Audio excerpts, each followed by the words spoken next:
recent graduates from Masters of Finance and MFCM.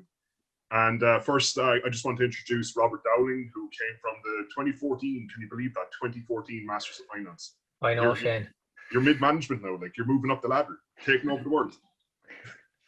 Thanks very much. We have, let's see, you worked with Pepper Asset Servicing and incredible position. You were servicing NPLs acquired to banks and major banks as well, and quite an interesting job given the timeline that you entered the job market in. And 6.5 years there, and a recent change of career across the BDO as a senior manager in their corporate finance and recovery team, which is absolutely brilliant. Great to see you, Rob, and well done. And Mark, more recent 2018 grad, working for KPMG, so well done in that too. And again, working with banking exposure. The banks have taken over, and we sent everyone to the banks. And you've started your CFA. And that's great to hear. Yeah. Pass across. But guys, I'm just going to briefly run through some questions, and we'll take it sequentially as we go through. And obviously, if anybody wants to ask some questions, enter with the Q&A system. And first and foremost, Rob, I think I'll start with you and move to Mark each time. But did you have any idea of what type of role or sector you were interested in before you applied? I think I know the answer to this already.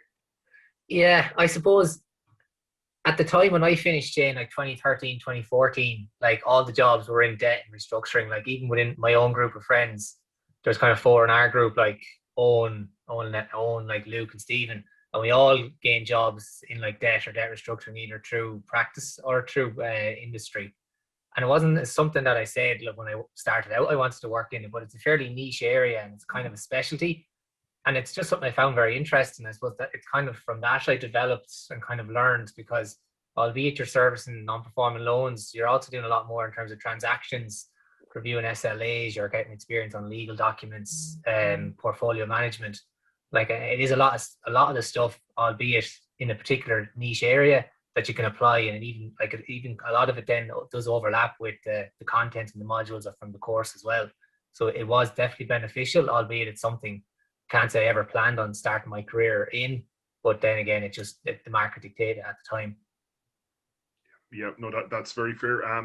What's very interesting with Rob and Mark today is 2 very different eras. When you guys went to the job market, there were 2 very different eras. And the same for you, Mark. Same question.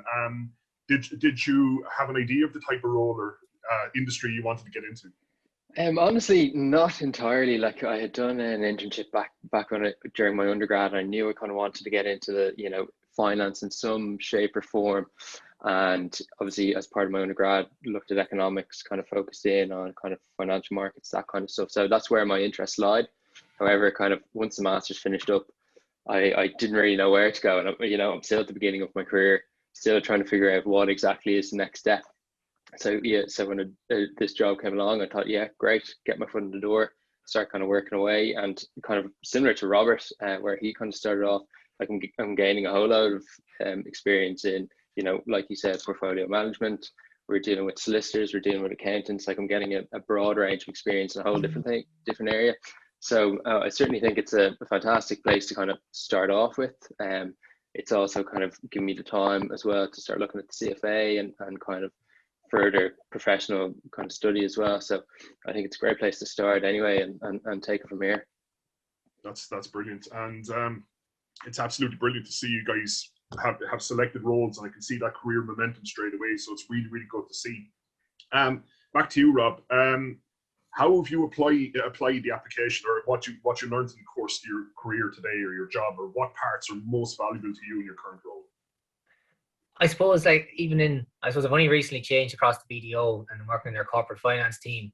But like there's genuinely even 7-8 years since I studied the content. It's so relevant to what I'm doing.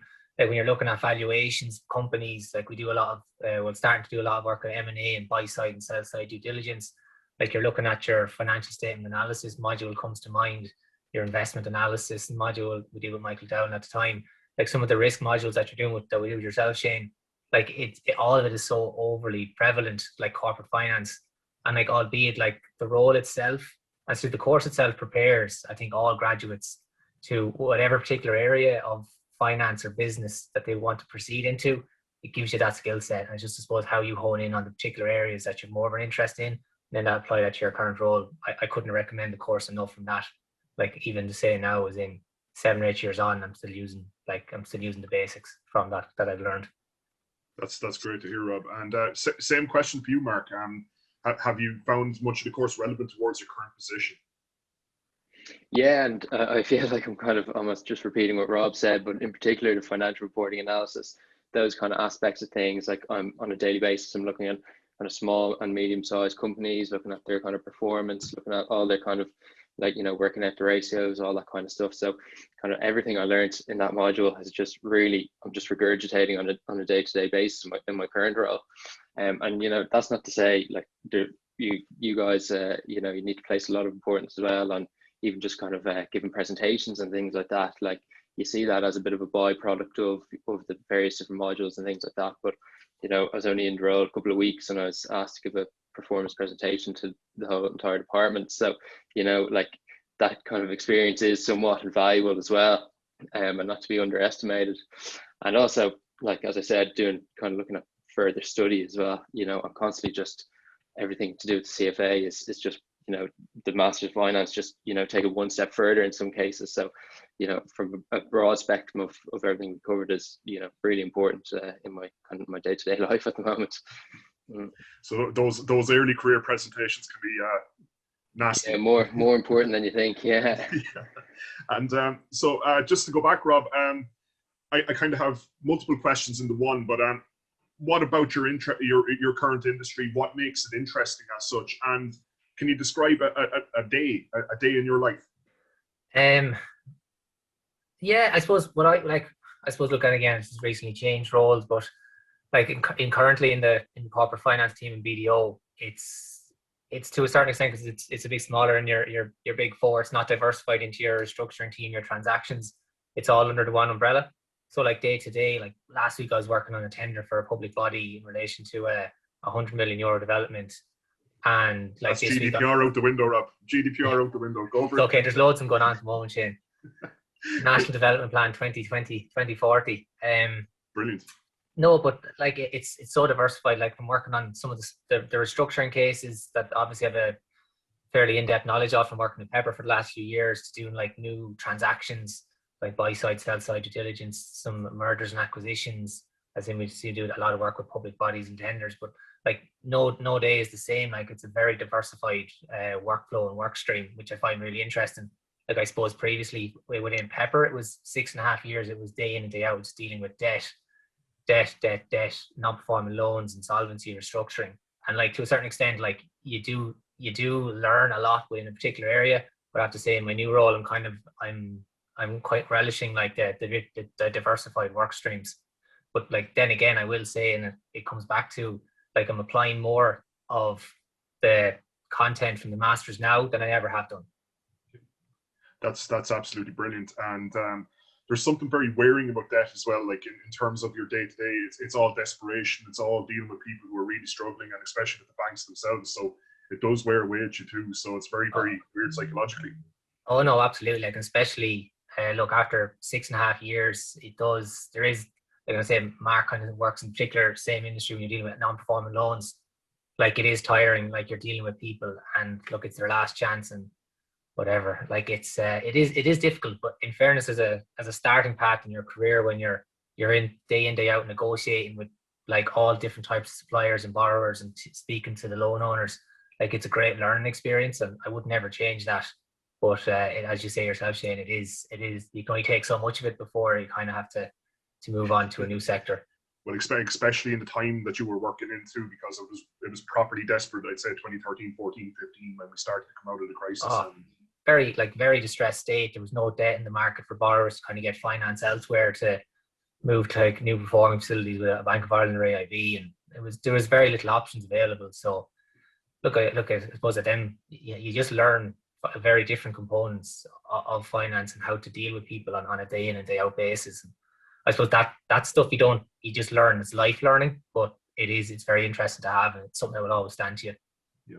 I remember in a previous career, one of my first positions, part of my job was to entertain margin calls to Anglo-Irish Bank distressed debt at the time, and I feel your pain. So, Mark, same question to you. What makes your industry interesting? Can you tell us a little bit about it, and can you describe a day-to-day, a day in your life? Yeah, so obviously you guys have experience as well. You know how tough it can be, especially when you're dealing with these guys who've kind of run up large sums of debt. So kind of on a day-to-day basis, I'm looking at, as I said, small, medium kind of companies. Some of these might be even agri cases, kind of farmers who kind of took out these large loans back in the day, and it was unsustainable from the beginning. It's just the times that they were back then. So these guys are looking to, obviously, in cases where they can restructure, get them a better deal. In some cases, they're coming up with some kind of settlement, or in cases where we can't get any engagement from the borrowers or business owners, we're looking at a write-off of the debt. So it's a project with AIB at the moment. So oftentimes they'll actually look at those write-offs as a win as well. You think, from the outside, when you see these large write-offs of debt, you think, oh, that's not great for a bank, but in actual fact, it is. That debt's no longer on their books. So it certainly is a win. So every day I'm dealing with, primarily, most of the communication is done via a team of external solicitors that we have. They often communicate directly with any borrowers or kind of any of these customers in distress. Sometimes we're dealing directly, not all the time. And also we're dealing with kind of, these guys might engage with, various different advisors, financial advisors, or accountants or consultants, things like that. So we're constantly kind of working with those, trying to get a good deal for the bank, trying to get a good deal for the borrowers. Like, we understand that, these borrowers have to live at the end of the day. So, you're trying to work out a middle ground. That's something that's good for the bank, something that's good for the borrower. And every day is different. I manage I have a portfolio of about 60 cases, and, each one, elements of it are similar, but, every day there's a new challenge, there's something different you have to look at. So, it really is a fascinating job. I've learned so much. I'm learning something every day. I'm constantly asking the team, have you come across this? Have you come across that? How's the best way to do that? So, you think I've been there for 2 years, and I'm constantly learning on the job. So it really is, it's ever changing, and it's fascinating, really. I think it's one component when you're working in debt, Mark. You never know what's going to happen when you pick up the phone. Yeah, that's it. What's some borrowers after doing, or what's after property after burning down, or that's the same. Particularly in debt, no 2 days are ever the same. Absolutely. That's brilliant to hear as well, because I think back, Mark, one thing you triggered just there a second ago was trying to explain your position to the average person on the outside who does not have a finance background. And when you hear people give out about these damn banks and they caused all this trouble, and you're like, wait for a second, we're withdrawing the loans to make the bank more, feasible as an institution. Yes, exactly. And remembering that AIB is government owned effectively as well. And Rob, I think if we go back to our classes back in 2013-14, we were looking at Cyprus and the case of people going up with the ATM cards, no cash coming out of the system, and Irish people just didn't see that as a viable outcome, which it has happened before. It's a very, very scary thing. So that's what's interesting. It's actually funny, Shane. I actually spent 6 months working in Cyprus in 2018, working on a Bank of Cyprus loan sale out there, and even in my current role, we're doing some strategic advices. And it's like, when you see, like Ireland, in fairness, we acted promptly in 10, 12, 13, 14, created the infrastructure to work through these. And when you see 10 years on in other institutions, and say Cyprus in particular, and they have no concept of how to deal with this. Did you see any Russian lads down there, Robert? A lot of them with lovely passports. Cool. And we'll stay away from that one before I get in trouble. And guys, I have a kind of a trick question more than anything. Not a trick question, effectively, but I have two questions. I'll go back to back and just keep an eye on time. But Mark and Rob, your classmates, what sort of industries did people enter that you know of? Because I remember your two groups were very tight at the same time. So, Rob, do you want to go first there? Yeah, I suppose, look, as I said at the start, like my kind of group of four, we all ended up working in debt at the time. It was 2014. There was very little other opportunities out there for graduates. And I suppose I lasted them all out. I lasted 6.5 years. Most of them kind of did 2 or 3 years, moved on. Two of them now work for private equity firms in terms of kind of investment analysis, analyst positions. And one of them works for a state body in their kind of enterprise solutions. So like very kind of corporate finance based, transaction based was probably the end goal for all, I would say. And on the quantitative side of your group, there was a couple of people ended up in an investment bank, traders. We did a few traders from that side. We had Correct. economists with the central bank, and I think there was one of the guys ended up at ECB for a little bit too, which was your group was really strong, because that was a terrible job market to enter, and getting so many of you guys into good positions was. Yeah, and I would say, like, at the time, like, no one had any, like, even with that particular era that we all graduated in, we all picked up jobs, I would say, within 0 to 3 months of finishing the course. So, like, that definitely course is great. It's a great stepping stone to anyone. If they're currently, with the current economic cycle we're going through, if there's a bit of a downturn, graduates aren't going to be actively employed, like, the masters in DCU is your passport. Like, even now in the last round of interviews going through a BDO, like, it's still standing to me 7 years on. That's brilliant, and I'm getting a lot of feedback back from companies too. We're interviewing our guys, and they like the combination of research and econometric use as well. And even if you're picking a different substream, the basic introductory econometrics is very strong, gets it quite a good level. Yeah. So, Mark, same question to you about any colleagues or fellow classmates, and what sort of positions they ended up in. Yeah, like, if a few of the guys have gone into private equity, kind of looking at that kind of stuff. A few of the guys have gone into fixed income, even across one lad, he's now over in London working with one Bank of America. I think he's in there as an analyst. So, you know, I think, and even one guy just went straight into further study and started going into CFAs before he even looked at getting a job. So, I think, you know, everyone who went through the course were employed pretty quickly after the masters. A lot of the guys kind of went in at entry level positions, and you can now kind of see them starting to move up. So, you know, I think, as Robert said, like, it really is it's a great passport into kind of, you can really move into any area of kind of financial services. So, you know, everyone's doing really well who went through the course. That's brilliant. And guys, I'll start with you first, Mark, just to finish off. What's your advice for people about to do this course? What would you tell yourself? What would I tell myself? God, I think just embrace it. You know, you're going to have lots of kind of long, tough days. I think before I started, you know, I just went from an undergrad straight into the master's. So I didn't really think from the get-go it was going to be, you know, early in the morning to late at night, kind of working through assignments, working on projects and things like that. So I think don't shy away from it. Certainly embrace it. It will pay off in the end. And, you know, as you can see, like, everyone's in, you know, good positions and are just going to go from strength to strength. So definitely just embrace it. Brilliant. And Rob, I have what's your advice, and I have a quick trick question for you, if it's okay. What's your advice to people? I'd echo the same sentiment as Mark. Like, it is probably one of the toughest years I ever put into my life. Like, it's all day, every day. Like, I had a small bit of a balance. I had a part-time job at the weekend. I worked one night a week in a nightclub, but that worked around my agenda, because I could study all day. I'd go and work for a few hours, and then I'd come home just to kind of keep some cash flow going. But really interesting course. I just be prepared. As Mark said, look, it's going to be long days and long nights, but I suppose you'll get out of it what you put into it. And just the final trick question, as you call it. And Mark, I'll ask Rob this one because of the era that he entered his first position. Do you see anything that worries you right now, considering 2013-14 entering the market then, with the current banking situation in Ireland, or economic situation? It's great to hear, like, the insight. Is there any similarities in what you see with COVID versus the previous crisis? I think I suppose after kind of working through COVID with my last employer for the last 18 months prior to moving, like, I think once the government subsidies and supports get shut off, I think that's when things will really start to turn. I think whether that'll be later on this year or early next year, I think it will come full circle again to nearly a lot of the jobs we'll see are going to probably end up back in the restructuring and solvency area. Like, even yesterday, I think with the Finch report came out, said the NPLs are increasing, they're only going to increase. That's going to lead to NPLs sitting on banks' balance sheets. They're going to sell their loans to investment funds, and it's just going to come full circle. But then again, if any of the graduates are on the call and looking at this, I would not be put off in any way, shape or form of getting a job in debt restructuring or insolvency.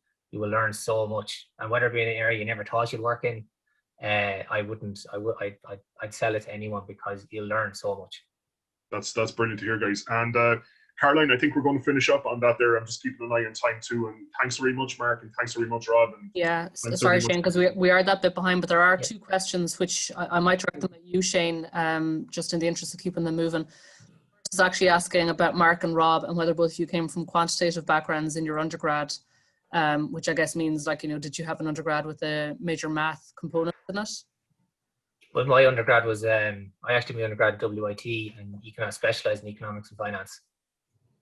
And yourself, Mark? And I did economics, politics, and law in DCU, so a bit of maths, but I mean, you know, I had a decent kind of standard of maths, but you know, nothing too. I wasn't incredible at it or anything, and got by just fine. Yeah, same. I had a fairly strong standard of maths. Just to add there as well, guys, if anybody is considering issues with maths for Masters of Finance, we have a lot of crossover from engineers, and I think, Rob, in your group, I think we did. We had an engineer, 2 engineers. That's right, and a number of them had very, very strong maths, but we've also people that did completed M.Sc with no prior experience with regards to the maths that are involved with finance. We take everything from the start. We build up quite fast, but we start at the start. And just to add, like, the tutorials are they're a great resource for students. They're every week. Well, when I was there anyway, and they're just phenomenal to try. If you're behind or you need to catch up on anything, the lecturers are always available to assist in any way they can as well.